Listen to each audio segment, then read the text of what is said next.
Walaysa minas sunnah qitalus sultan, dan tidaklah termasuk bentuk ajaran Rasul sallallahu alaihi wasallam untuk memerangi penguasa. Tidaklah ada di antara ajaran-ajaran Rasul sallallahu alaihi wasallam. Yakni laisa fiha dalil. Maknanya tidak ada sama sekali dalil untuk memerangi penguasa. La sahih wala dhaif.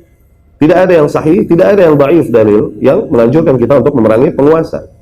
Ala masyru'iyyat qital sultan al-muslim. Tidak ada dalil yang menunjukkan disyariatkan yang memerangi penguasa muslim.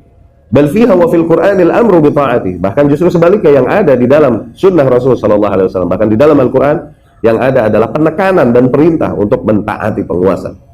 Allah berfirman, ya ayyuhalladzina amanu atti'ullaha wa atti'ur rasula wa ulil amri minkum. Wahai orang-orang yang beriman, taatilah Allah, taatilah Rasul dan para penguasa yang ada di antara kalian. Unzur ila qaulihi minkum. Lihatlah kepada firman Allah Subhanahu wa taala, penguasa dari antara kalian. Yakni madama musliman, maknanya selama ia masih seorang muslim, sama seperti kalian. Tuh. Ya.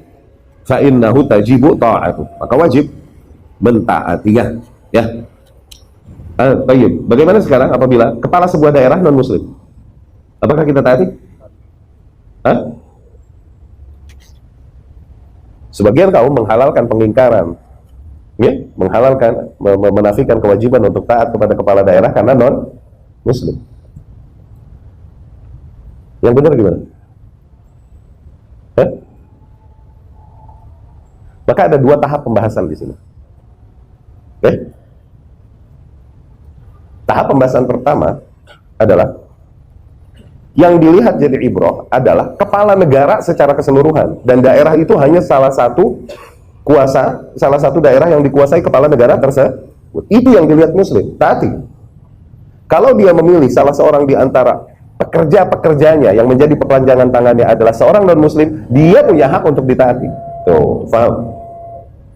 Non muslim punya hak untuk ditaati sebagai bentuk ketaatan kita kepada penguasa muslim. No. Karena dia memilih seorang pekerjanya untuk membantu running country, untuk membantu menjalankan negara. Oke? Dan di antara yang ditunjuknya untuk membantunya adalah seorang non muslim. Maka dia termasuk di dalam keumuman penguasa yang punya hak untuk ditaati. Itu satu. Oke? Pembahasan yang kedua, katakan kepala negaranya pusatnya non muslim. Katakan. Ini ala fard, worst case scenario. Gitu. Yang naik non muslim, mau kata apa lo? Ada hadis dari Rasul sallallahu alaihi wasallam yang menunjukkan kepada hal ini selama mereka masih muslim, masih sholat, ya kan? Kecuali apabila kau melihat kekufuran yang nyata padanya. Kekufuran yang nyata adalah ketika dia beragama selain agama lain, selain agama Islam, udah kufur fix. Tapi langsung jatuh kewajiban mendengar dan mentaati? Tidak. Tetap dilihat kesiapan. Apakah rakyat memiliki kuasa, memiliki kemampuan, memenuhi syarat untuk menjatuhkan penguasa tersebut atau tidak? Memiliki kesatuan nggak? Memiliki tokoh yang disepakati untuk mereka naikin nggak? Jangan sampai udah menjatuhkan yang non muslim itu, setelah itu para kaum muslimin berebutan, kelompok-kelompok masing-masing memiliki jagoan untuk naik. Yang ada setelah sebuah negeri yang berada di bawah kuasa kafir dengan semua madaratnya menjadi sebuah negeri yang fitnah, di mana setiap kelompok kaum muslimin saling berperang dan membunuh satu sama lain, berebutan kuasa. Mendingan keadaan yang mana? Mendingan keadaan sabar berada di bawah penguasa kafir. Nah, itu Rasul sallallahu alaihi wasallam di Mekah. Apakah para penguasa dan pembesar yang ditaati oleh kaum yang hidup di Mekah pada saat itu muslim? Rasul melakukan gerakan underground untuk mencoba menggulingkan kuasa atau merebut kuasa?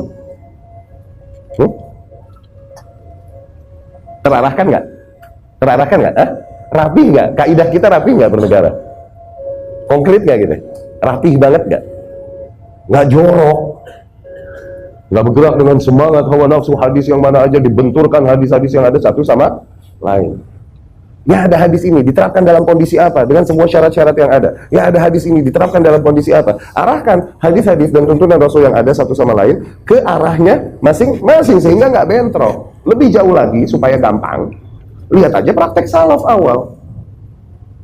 Terjadi pada mereka penguasa zalim, terjadi. Apakah mereka melakukan gerakan berontak? Kagak. Yang ada mereka mengingkarinya, mengingkari orang yang berontak.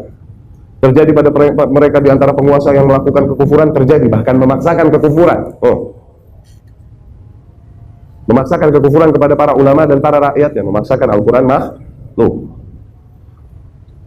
atau meyakini kekufuran, meyakini mengikuti jalan tasawuf yang sampai titik kufur dan syirkiyat, meyakini manunggaling kaulo Gusti, penguasa zamannya Ibnu Taimiyah rahimahullah, zejengkir itu.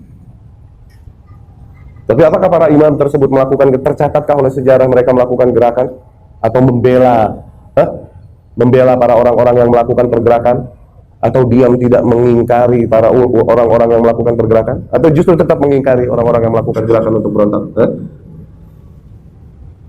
Ahlu sunnah ini udah konkret, makanya di konsep paling jelas, nggak ada yang nanggung, nggak ada yang samar. Kita mau terima apa enggak? Itu doang masalahnya.